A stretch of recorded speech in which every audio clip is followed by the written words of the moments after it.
standing on stage in front of 200 people during the biggest pitch of my career when my supervisor checks her buzzing phone, goes completely white, and walks out, leaving me alone to finish a presentation I didn't even know I was giving. My name is Riley, I'm 23 years old, and up until this exact moment, I'm pretty sure nobody at Summit Digital even knows my last name. I'm the marketing intern, the invisible one, the person who refills the coffee station, takes notes that nobody reads, and gets blamed when the printer jams even though I've never touched it. But right now, with 200 eyes staring at me and the biggest client in Summit Digital history waiting for me to speak, I'm extremely visible. Let me back up to this morning, because that's when this nightmare actually started. I arrive at the office at 7:15 like I do every morning. The building is mostly empty except for Ryan from IT, who's already at the coffee machine looking like he hasn't slept in a week. Morning, I say, grabbing my favorite mug from the cabinet, the one with the faded Summit Digital logo that nobody else wants. Her new girlfriend is teaching sunrise meditation classes, Ryan says without any context, staring at the coffee maker like it personally offended him. In our living room, with a gong. A gong? A gong, Riley. At 5:30 a.m., she hits it 17 times. I counted. He pours his coffee with the careful movements of someone who's questioning all their life choices. 17 times. Why 17? What kind of spiritual significance does 17 have? I try not to laugh because Ryan looks genuinely traumatized. That sounds spiritual? It sounds like I need a new apartment, or a new roommate, or both. He takes a long sip of coffee and winces because it's definitely too hot. Good luck with whatever today throws at you. It's just another Tuesday, I say, measuring out coffee grounds. How bad could it be? If only I knew. I settle at my desk in the corner of the office, the spot where the heating vent makes weird whistling noises and the window overlooks the parking garage instead of the city skyline. It's not glamorous, but it's mine, sort of. I share it with rotating interns who come and go every few months, most of them lasting about 6 weeks before they realize this internship is less exciting agency life and more endless spreadsheets and coffee runs. I've been here 4 months. That makes me the senior intern by default, which is a depressing thought. My computer takes approximately 7 years to boot up. While I wait, I organize my desk, which doesn't need organizing. I've got my notebook with the floral cover that I use for meeting notes, a cup of pens arranged by color, a stress ball shaped like a brain that someone left behind, and a framed photo of my college graduation that I brought in to make the space feel less temporary. Spoiler alert, it still feels temporary. By 8 o'clock, the office starts filling up. First comes Vanessa from accounts, always 15 minutes early, always wearing power suits in jewel tones. Then Tyler from creative, carrying his skateboard and wearing headphones the size of dinner plates. Then the account executives, the project managers, the designers, everyone flowing into the office like a tide of productivity and ambition. At 8:45, Diana arrives. Diana is my supervisor, and she's everything I'm not. She's 29, impossibly put together, and walks like she owns every room she enters. Today she's wearing a charcoal suit that probably costs 3 months of my rent. Her hair is perfectly styled in soft waves that probably took an hour but look effortless. And she's carrying a leather bag that looks like it came straight out of a fashion magazine. She doesn't look at me as she passes my desk. She never does. Riley, she calls over her shoulder, not breaking stride. Henderson file, my desk, 5 minutes. On it, I say to her back, which is already disappearing around the corner. The Henderson file. I know this file better than I know my own apartment. I've been working on the Henderson tech pitch for 6 weeks, doing all the research Diana needs to pull off what everyone's calling the presentation that could change everything. Henderson Tech is a massive software company, 300 million in annual revenue, offices in 12 cities, a reputation for being reliable but boring. They're trying to rebrand themselves to appeal to younger developers, to shed the corporate dinosaur image and become somewhere exciting to work. If Summit Digital lands this account, it means promotions, bonuses, maybe even expanding to a second office location in Portland like Robert's been talking about. For Diana, it means a VP position. Everyone knows it. She's been angling for this for 2 years. For me, it means I get to watch from the sidelines while someone else gets the glory. As usual, I pull up the file on my computer, all 63 pages of market research, competitive analysis, demographic surveys, and strategic recommendations. I've read it so many times I could probably recite sections from memory. I compiled half of this data myself, spending hours digging through industry reports and developer forums and social media analytics. Not that anyone will know that. I hit print and wait by the printer while it slowly, painfully produces each page. The printer at Summit Digital is ancient and sounds like it's dying every time you ask it to do anything. Today it's making a high-pitched whining noise that sounds almost like screaming. I know how you feel, I mutter to it. The printer jams on page 47, of course it does. I open the paper tray, extract the crumpled page, reload it, and restart the print job. By the time I have the complete file printed and collated and stapled, 12 minutes have passed. So much for 5 minutes. I practically run to Diana's office, the file clutched to my chest. Diana's on the phone, her back to the door, staring out the window that overlooks the actual Seattle skyline. Her office is gorgeous. Glass walls, modern furniture, a massive desk that's somehow both imposing and elegant. There's a piece of abstract art on one wall that probably costs more than my car. I hover in the doorway, unsure if I should interrupt. Diana holds up one finger without turning around, the universal sign for wait. I wait. I understand, but that's not going to work for our timeline, Diana says into the phone, her voice smooth but firm. We need approval by Friday at the latest. Yes, I'm aware of the complications. Then we'll have to find another vendor who can meet our needs. She's good at this.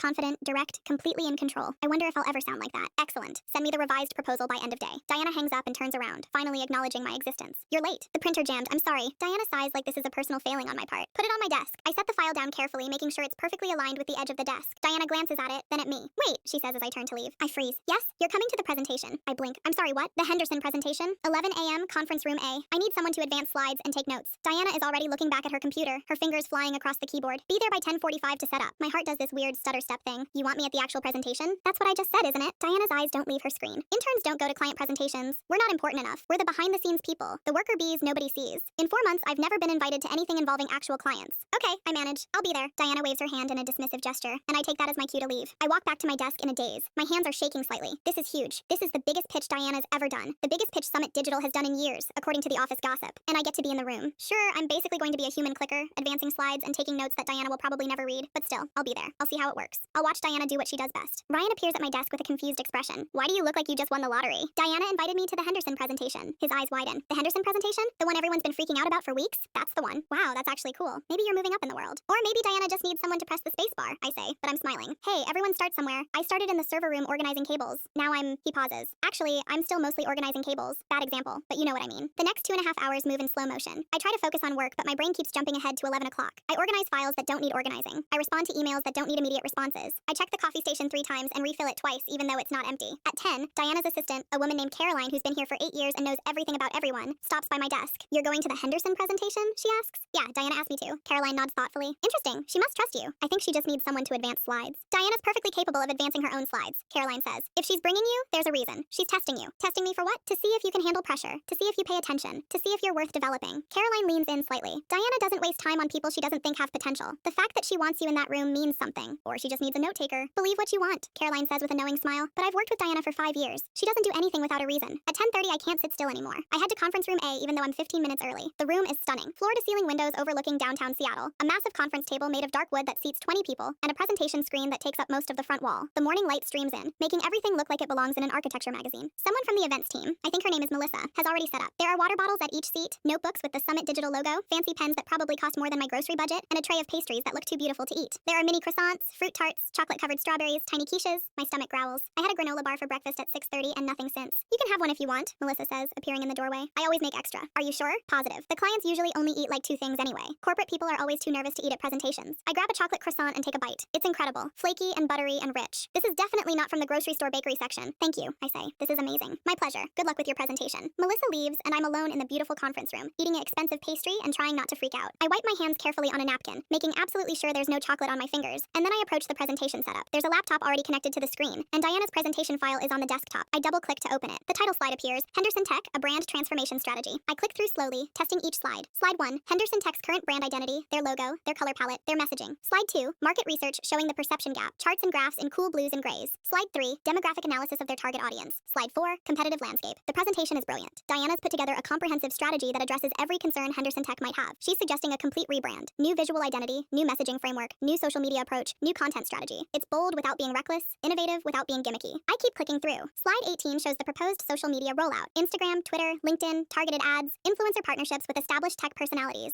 Slide 22 outlines the content calendar. Slide 29 breaks down the budget. Everything works perfectly. No broken links, no missing images, no formatting errors. I've learned from bitter experience to always check these things. I click back to the title slide and leave the presentation open and ready. At 10:50, Diana arrives. She looks amazing. Her makeup is perfect, her suit is immaculate, her hair hasn't moved, but there's something in her eyes. A tightness, a tension I haven't seen before. She's nervous. I've never seen Diana nervous. Is everything set up? She asks, her voice crisp. Yes, I tested all the slides. Everything's working perfectly. Good. Diana sets her leather bag on the table and pulls out note cards. Actual physical note cards, the kind with bullet points written in neat blue pen. Diana never uses note cards. She's always so confident, so self-assured, so completely in command of her material. The note cards make her seem almost human. She catches me looking and her expression hardens. Do you need something? No, sorry, I gesture vaguely toward the corner where I plan to stand. Stand by the laptop so you can advance slides when I nod, Diana instructs. Take notes on anything the clients seem particularly interested in or concerned about. And don't speak unless someone asks you a direct question. Understood. Diana takes a deep breath, smooths her suit jacket, and squares her shoulders. The nervousness disappears from her face, replaced by confident professionalism. It's like watching someone put on armor. At 10:55, the Henderson Tech executives start arriving. There are 7 of them, and they enter with the casual confidence of people who know they're important. Leading them is Catherine Henderson herself, the founder and CEO, the woman who started this company in her garage 15 years ago and built it into a $300 million business. Catherine is 53 years old, according to the research I compiled. She's wearing dark jeans, a white button-down shirt, and a navy blazer. Her hair is silver and cut in a sharp, modern style. She has the kind of presence that makes everyone in the room instinctively straighten up. Diana, Catherine says warmly, extending her hand. Great to see you again. Thanks for having us. Catherine, the pleasure is ours, Diana responds, shaking her hand firmly. We're thrilled to have the opportunity to share what we've developed. The other Henderson executives file in. There's a man in his 40s wearing a Henderson Tech t-shirt and jeans. That's Mark, the CTO, according to my research. A woman with purple streaks in her silver hair. Amber, the chief people officer. A young guy who can't be older than 30 in a hoodie and expensive sneakers. That's probably Mario, their head of developer experience. And 3 others whose names I frantically try to remember from the briefing document I read yesterday. They settle into their seats around the table. Someone takes a croissant. Someone else pours water. The air feels charged with possibility and expectation. I stand in the corner by the laptop trying to be invisible. That's my specialty after all. Diana takes her position at the front of the room, and for a moment, I see that nervousness flash across her face again. Then it's gone, replaced by smooth professionalism. Catherine, team, thank you so much for being here today, Diana begins, her voice strong and clear. At Summit Digital, we believe that successful rebranding isn't just about changing your logo or updating your color palette. It's about fundamentally changing how people feel when they interact with your brand. I advance to the next slide on her subtle nod. So far, so good. Henderson Tech has an incredible reputation, Diana continues, gesturing to the slide showing their current brand elements. You're known for reliability, for quality, for professionalism. These are tremendous assets. But our research shows that the the developers you want to attract, the talented 25-year-olds who are choosing where to build their careers. They're looking for something more than just stability. She nods. I advance to the market research slide. The perception gap between who you are and who your target audience thinks you are is significant, Diana says. But it's also fixable, and that's what we're here to. Her phone lights up on the table. Diana glances at it and keeps talking. The gap is fixable, and that's what this campaign is designed to address. We've developed a comprehensive. Her phone lights up again and again. Someone is calling repeatedly. I watch Diana's eyes flick down to the screen. Her perfectly controlled expression cracks for just a fraction of a second. Something crosses her face. Fear maybe, or panic. The executives notice. How could they not? The phone is buzzing audibly now, vibrating against the wooden table. Diana stumbles over her words. We've developed a comprehensive strategy that focuses on. She loses her train of thought completely. Catherine leans forward, concerned. Diana, is everything all right? Diana picks up her phone with shaking hands. She looks at the caller ID, and I watch the color drain from her face. She goes absolutely white, her lips pressing together in a thin line. Diana's voice isn't steady anymore. It's breaking. I apologize. I need to. There's been an emergency. The room goes silent. Everyone is staring. Diana looks directly at me, and I see something in her eyes I've never seen before. Desperation. Fear. She looks trapped. Riley will take over from here, Diana says, her voice barely above a whisper. Wait, what? I'm sorry? Catherine says, clearly confused. Riley has been integral to this campaign's development, Diana says, speaking faster now, backing toward the door. She knows the strategy inside and out. She'll walk you through everything. Riley, start from slide 10. I open my mouth to say something. What? I don't know, but no sound comes out. Diana grabs her bag and her phone and walks out. She just leaves. The door clicks shut behind her, and I'm standing here with 7 Henderson Tech executives staring at me like I'm supposed to explain what just happened. I can't explain what just happened because I don't know what just happened. My brain is completely frozen. My heart is pounding so hard I can feel it in my throat. My hands are starting to sweat. Catherine breaks the silence. Are you Riley? Yes, I managed to say, I'm Riley. And you are? I'm a marketing intern here at Summit Digital. I've been working on this campaign with Diana for the past 6 weeks. An intern, Mark says, not unkindly, just surprised. The word hangs in the air. Intern. As in, not qualified. As in, not experienced. As in, definitely not the person who should be presenting to the CEO of a $300 million company. Is Diana coming back? Asks Mario, the developer experience guy. I don't know what to say. I don't know. I don't think so. I think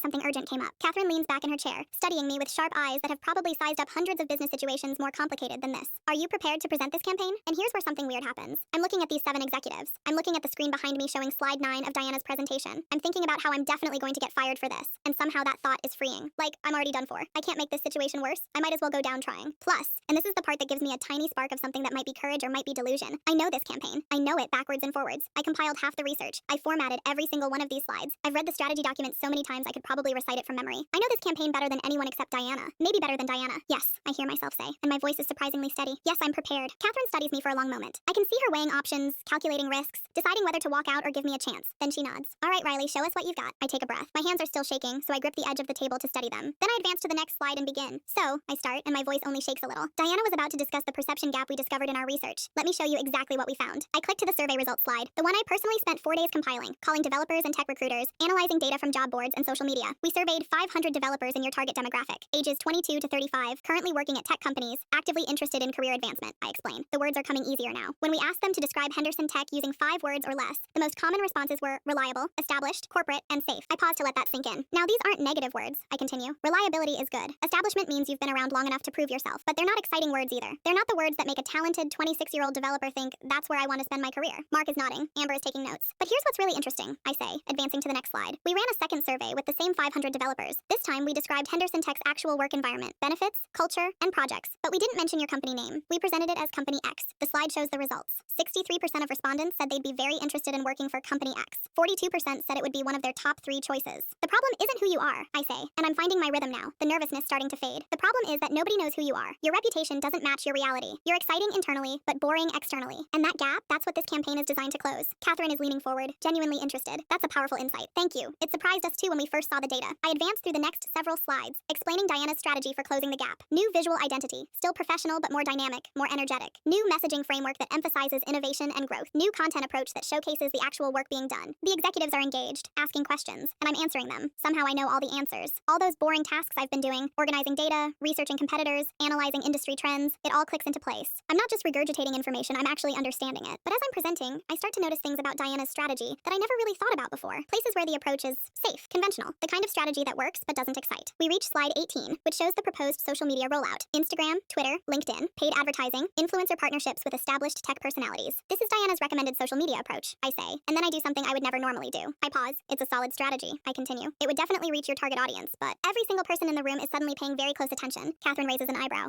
But I think we could do something better. The words are out before I can stop them. I just contradicted my supervisor's strategy in front of the biggest client we've ever pitched. This is career suicide. But I keep going anyway. The developers you want to attract aren't scrolling LinkedIn looking for job ads, I explain. The idea is flowing out now. They're on GitHub contributing to open source projects. They're in Discord servers helping each other debug code. They're on Reddit arguing about the best programming languages. They're in Stack Overflow answering questions. They're in communities where they're actually engaging with other developers. developers, not just consuming advertisements. Mario, the developer experience guy, is sitting up straighter now. Diana's strategy would reach them as advertising. I continue, and that's fine. But what if instead of advertising to these communities, Henderson Tech became part of them? What do you mean specifically? Catherine asks. Start a Henderson Tech GitHub where you open source some of your internal tools, I say, the words tumbling out faster. Not your core products, obviously, but the utilities your developers have built to make their own work easier. Every company has these, the little tools that solve specific problems. Open source them, let the developer community use them, improve them, build on them. Amber is writing furiously in her notebook. Sponsor hackathons, I continue, but not in the corporate, here's our logo on a banner way. Actually participate. Have your senior developers mentor younger developers. Create Discord channels where your team answers coding questions and shares knowledge. Start a blog where your developers write about interesting problems they've solved. Not polished marketing content, but real technical deep dives. I'm gesturing now, completely animated, all nervousness forgotten. The thing about developers is they can smell inauthenticity from a mile away, I say. They don't want to be marketed to, they want to be part of a community. So instead of running ads that say, Henderson Tech is a great place to work,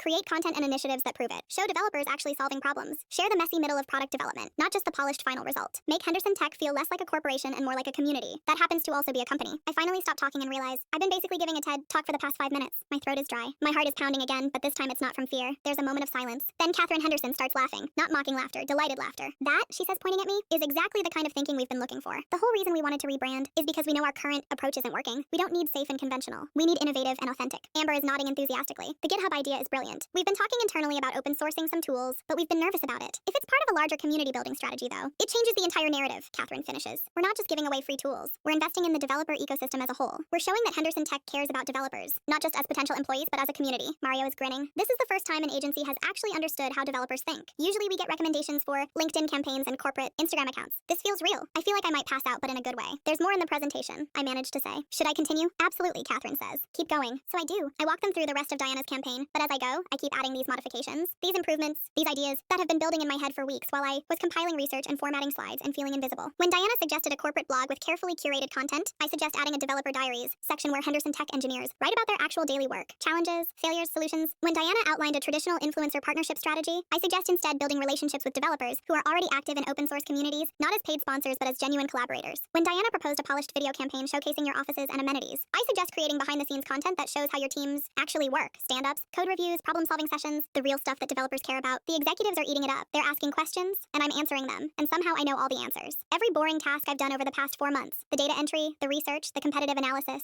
it all comes together. I'm not just presenting information. I'm synthesizing it, building on it, creating something new. We're supposed to finish at noon. It's 12:20 when Amber finally glances at her watch and says, we need to get back for a 1 o'clock meeting. Catherine stands up and everyone else follows. Riley, she says, this has been one of the most impressive presentations I've seen in 27 years of running this company. And we've talked to a lot of agencies. Thank you, I say, and I'm shocked that my voice sounds relatively normal, despite the fact that my heart is trying to escape from my chest. I have to ask, Catherine continues, where is Diana? What happened there? And this is my choice. I could tell them Diana abandoned me. I could tell them she had no warning for me, that this whole situation was completely unprofessional, that I had to save this pitch with zero preparation. I could throw her completely under the bus, but I don't. I believe Diana had a family emergency, I say carefully. I'm sure it was urgent or she never would have left. Catherine studies me with those sharp CEO eyes that have probably seen through 1,000 lies. That's very diplomatic of you. Diana created the foundation of this entire campaign, I say, which is true. She did all the strategic planning. I just added some tactical ideas to her brilliant framework. Well, your tactical ideas might have just won this account, Catherine says. She pulls a business card from her pocket and hands it to me. I want you to be involved in this project moving forward. Actually, I'd like you to be the primary contact. Would that be possible? I stare at the business card in my hand. Catherine Henderson's personal card with her direct phone number.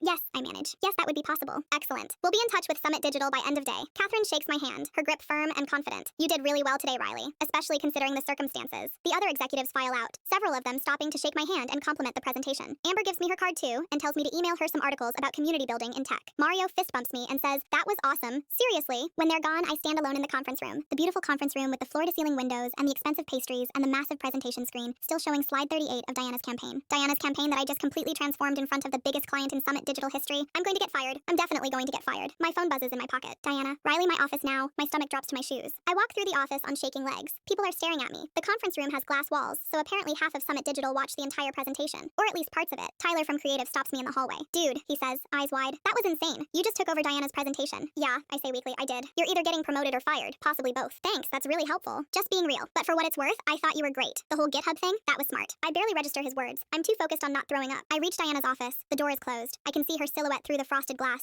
sitting at her desk, holding her phone. I knock. Come in, Diana says, and her voice sounds wrong, broken. I open the door. Diana looks like a completely different person. Her perfect composure is gone. Her makeup is smudged. She's been crying. Her hair is messy, like she's been running her hands through it. Her suit jacket is draped over the chair instead of on her body. She looks small and human and devastated. Sit, she says quietly, not looking at me. I sit in one of the chairs across from her desk. My hands are gripping the armrest so tightly my knuckles are white. Diana takes a shaky breath. My mom had a stroke. All the air leaves my lungs. Oh my God, my brother called during the presentation. She collapsed at home around 10:30. She was alone. He found her when he stopped by to drop off groceries. Diana's voice is barely above a whisper. They didn't know if she was conscious. They didn't know how bad it was. They just said I needed to come to the hospital immediately. Diana, I'm so sorry. I was standing there talking about brand strategy and perception gaps. Diana continues, not hearing me. And my phone kept buzzing and I kept ignoring it because this presentation was so important. And then I finally looked and saw it was my brother calling over and over and I knew something was wrong. I knew. She presses her hands to her face. I answered the phone. He told me about Mom. He said I needed to come right away. And Diana's voice cracks. I panicked. The presentation was the most important thing I've ever done professionally. I couldn't just stop, but I couldn't keep going either. So I did the worst possible thing. I dumped it on you with no warning, no preparation, no explanation. You had to leave, I say. Anyone would understand that, would they? Diana looks up at me, and her eyes are red and desperate. Would Catherine Henderson understand? Would Robert understand? I've spent 6 years building a reputation as someone who's reliable, who's professional, who never lets personal problems interfere with work. And today I completely fell apart in front of the most important client we've ever pitched. Diana, your mom had a stroke. That's not a personal problem. That's a crisis. I should have handled it better. I should have explained. I should have rescheduled. I shouldn't have put everything on you. Diana's hands are shaking. I completely screwed you over. You didn't. Yes, I did. I threw you into an impossible situation. You're an intern, Riley. You shouldn't have had to save my career today. There's a long silence. How did it go? Diana finally asks. Did they leave? Did I completely destroy this account? It went well, I say quietly. Really well. Diana stares at me. What? Catherine said it was one of the most impressive presentations she's seen. She said we'll probably get the contract. She wants me to be the primary contact. Diana blinks. She wants you to be the primary contact. Yes, but you're an intern. I know. Another silence, longer this time. Tell me everything, Diana says. So I do. I walk her through the entire presentation. How I started with her slides and strategy, how the executives were engaged, how I noticed the places where the approach could be stronger, how I suggested the GitHub initiative and the community building and the authentic content. As I talk, Diana's expression shifts from devastation to surprise to something I can't quite read. When I finish, she's quiet for a long moment. How long have you been sitting on those ideas? She finally asks. I don't know, a few weeks, maybe longer. I shift in my chair. I've been reading a lot about developer communities and how they form. There's this whole ecosystem on GitHub and Discord and Reddit where developers help each other, and I noticed Henderson Tech wasn't really part of it. They were trying to advertise to developers instead of actually being part of the developer world. And I thought if they just participated authentically, it would be more effective than any paid campaign. And you never told me this? I'm an intern, Diana. I'm not supposed to have ideas. I'm supposed to format your ideas and make your coffee and take your notes. Diana closes her eyes. That's my fault. No. Yes, Riley, it is. It's completely my fault. She opens her eyes, and they're filled with something that looks like regret. I've been treating you like an assistant instead of a strategist. I never asked what you thought. I never asked if you had ideas. I just assumed that because you're an intern, you had nothing valuable to contribute. You've been busy. That's not an excuse. Do you know what I was doing when I was your age? I was an intern at a different agency, and my supervisor treated me exactly the way I've been treating you. Like I was invisible. Like I didn't matter. Like I was just there to make her life easier. Diana's voice is bitter, and I swore that if I ever made it to a leadership position, I would never do that to someone else. I would never make someone feel as small and worthless as she made me feel. Diana, but I did it anyway, because I got so focused on proving myself, on climbing the ladder, on being perfect, that I forgot to actually be a decent person. Diana stands up and grabs her purse from the desk. I need to go back to the hospital, but I need you to know something first. What? Thank you for saving the presentation, for protecting my reputation, for not telling Catherine what really happened. You didn't have to do any of that. Of course I did. No, you didn't. You could have told them I abandoned you. You could have made me look terrible, but you didn't. And Diana's voice breaks again. I don't deserve that kind of loyalty. Not after how I've treated you. How's your mom? I ask. She's stable. They got her to the hospital in time. She's going to need physical therapy, but they think she'll recover. Diana wipes her eyes. I need to be there. Can you handle things here? If Robert asks, tell him what happened. Tell him I'll be back tomorrow. Of course, go be with your mom. Diana walks toward the door, then stops. Riley? Yeah? You're really good at this. At strategy, at thinking creatively, at understanding what clients actually need. You're better than I was at your age. Maybe better than I am now. Before I can respond, she's gone. I sit in Diana's office for another minute, trying to process everything. Then I go back to my desk. It's 1:15. I have 23 unread emails. 3 of them are from Robert Caldwell, the CEO of Summit Digital. Riley, please come to my office at your earliest convenience. Riley, I need to speak with you about the Henderson presentation. Riley, it's urgent. Come see me now. Oh no.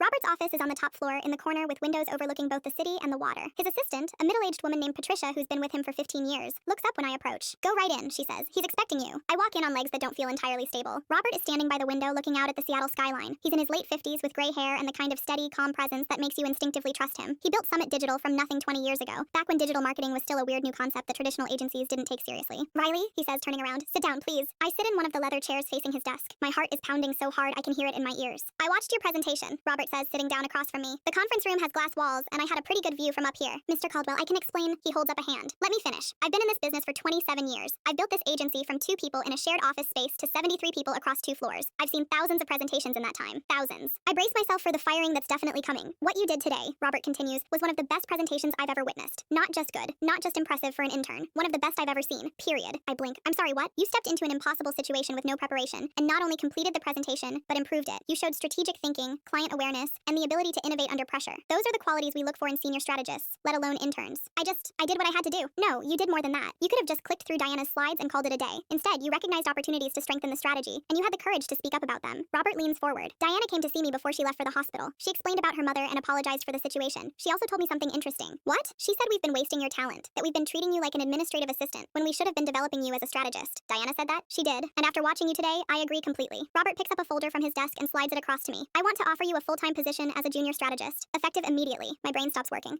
What? Your internship is supposed to end in 6 weeks. I don't want to wait that long. We need people who can think strategically, who can handle pressure, who can see opportunities that others miss. You demonstrated all of those qualities today, but I'm just an intern. You were an intern. As of right now, if you accept this offer, you're a junior strategist. Robert taps the folder. The details are all in here. New salary, benefits, everything. Take your time to review it, but I need an answer by Friday. I open the folder with shaking hands. The number on the salary line is more than twice what I'm making now. Actually, it's more than twice what I was hoping to make after graduation. This is real. This is actually happening. I accept, I say before my brain can catch up to my mouth. Robert smiles. You don't want to review the details first? No, I mean, yes, I'll review them, but I accept. I definitely accept. Good. Robert stands and extends his hand. I shake it, hoping he doesn't notice that my palm is sweaty. Welcome to the team, Riley, the real team. I walk out of Robert's office in a complete daze. Patricia gives me a congratulatory smile as I pass. Back at my desk, my email has exploded. There's a message from Catherine Henderson's assistant. Catherine wanted me to reach out directly. Henderson Tech is moving forward with Summit Digital for the rebrand project. Catherine specifically requested that Riley be the primary point of contact. Please confirm availability for a kickoff meeting next week. There's a message from HR. Congratulations on your new position. Please schedule a meeting this week to discuss your transition from intern to junior strategist. We'll need to update your paperwork and get you set up with your new benefits package. There's a message from Caroline, Diana's assistant. Heard about your presentation. Well done. Diana's going to be out tomorrow, so if you need anything, let me know. And there's a message from Diana, sent from her phone. Mom is stable and resting. Thank you for everything today. We'll talk when I'm back. I close my laptop and just sit there staring at my desk. This morning I was invisible. 3 hours ago, I was terrified. Now I'm a junior strategist who just landed the biggest client in company history. I pull out my phone and text my roommate, Jamie. I need to tell you about my day. Are you home tonight? She responds immediately. Yes, everything okay? Everything is insane. I'll explain later. I look around the office. People are working, typing, talking on phones, having meetings. Everything looks exactly the same as it did this morning, but everything is different. Tyler from Creative walks by and gives me a thumbs up. Congratulations, by the way. Heard you got promoted. Word travels fast. This is an ad agency. Gossip is literally our job. He grins. You coming to the happy hour Friday? We're celebrating the Henderson win. Yeah, I'll be there. Cool. See you then. Ryan from IT appears at my desk with 2 cups of coffee. Figured you might need this. Today seems like it's been intense. That's an understatement. I take the coffee gratefully. Thank you. So you're like actually important now, huh? Does this mean you won't have time to hear about my roommate problems? I will always have time for your roommate problems. Good, because she's now talking about getting chickens. We live in an apartment, Riley. An apartment. Where would chickens even go? Despite everything, I laugh. I don't know, man. I really don't know. The rest of the afternoon passes in a blur. I respond to emails, set up the Henderson kickoff meeting for next Tuesday, start reviewing the contract terms from HR. Everything feels surreal, like I'm watching someone else's life instead of living my own. At 5:30, I'm packing up my stuff when my phone buzzes with a text from an unknown number. Hi, Riley. This is Michael, Diana's brother. Diana gave me your number. Hope that's okay. My heart jumps. Is Diana's mom okay? Did something happen? Another text comes through immediately. Everything's fine. Mom's doing well, but she heard about what happened today, about how you stepped in when Diana had to leave, about how you saved the presentation. She wanted me to thank you. I stare at my phone. Another message. Diana told Mom she's been a terrible supervisor to you. Mom told her that's clearly not true, because a terrible supervisor wouldn't have trained someone well enough to save the most important presentation of her career with 0 notice. Mom thinks you saved Diana's job today. We all do. My eyes are starting to burn. Another message. Diana's been crying all afternoon. Not about Mom. Mom's going to be fine. She's crying because she says she doesn't deserve the way you protected her reputation today. She says you should have told the clients what really happened, but you didn't. That kind of loyalty is rare. Thank you for being there when our family needed someone to be there. You have no idea what that means to us. I blink away the tears and type back, please tell your mom I'm so glad she's okay. And tell Diana not to worry about work. Everything's under control. 3 dots appear. Will do. Diana's lucky to have you on her team. We're all lucky. I set my phone down and take a deep breath. This morning I thought my job was to be invisible, to not make waves, to do what I was told and hope someone eventually noticed me. But that's not what happened today. Today I took up space.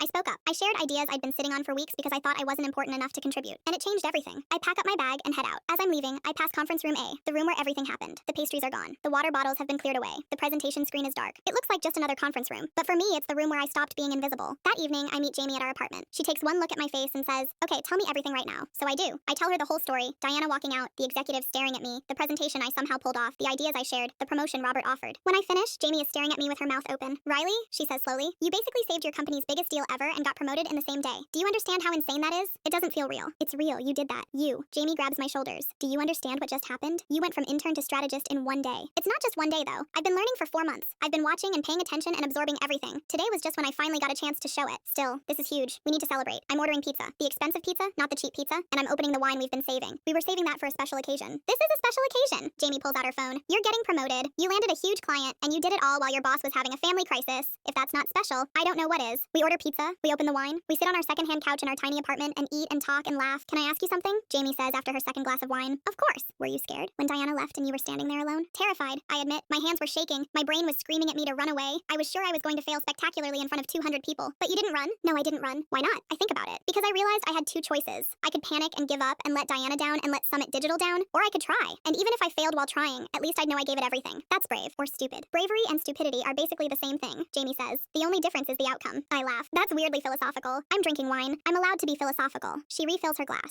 Seriously though, I'm proud of you. You've been talking for months about feeling invisible at that job, about feeling like nobody saw you, and today you made them see you. Yeah, I say quietly. I did. How does it feel? Terrifying, exciting, surreal, like someone else's life. It's your life now, Jamie says. Better get used to it. That night, I lie in bed staring at the ceiling, replaying the entire day in my head. Diana walking out, the executives staring at me, the moment I decided to take a chance instead of playing it safe. Catherine's laugh when I suggested the GitHub initiative, Robert offering me a real job. My phone buzzes on my nightstand. It's a text from Diana. Riley, I wanted to say this when my brain isn't in crisis mode. What you did today was extraordinary. Not just competent. Extraordinary. You saved my career, you saved the Henderson account, and you did it with grace and professionalism that I don't think I would have managed in your situation. Thank you, truly. We'll talk more when I'm back, but I needed you to know that. I text back. Your mom is the priority. Take whatever time you need. Everything here is fine. 3 dots appear then. You're going to be incredible at this job. I'm sorry it took a crisis for me to see what you're capable of. I'm going to do better. Get some rest. I'll see you when you're back. Thank you, Riley, for everything. I set my phone down and close my eyes. Tomorrow, I'll start my new job as a junior strategist. Tomorrow, I'll start planning the Henderson tech campaign. Tomorrow, I'll start learning how to be the person everyone suddenly thinks I am. But tonight, I just let myself feel proud. I did something hard today, something scary, something that could have gone terribly wrong, but it didn't. I showed up, I took up space, I spoke up, and everything changed. I'm Riley. I'm 23 years old, and I'm not invisible anymore.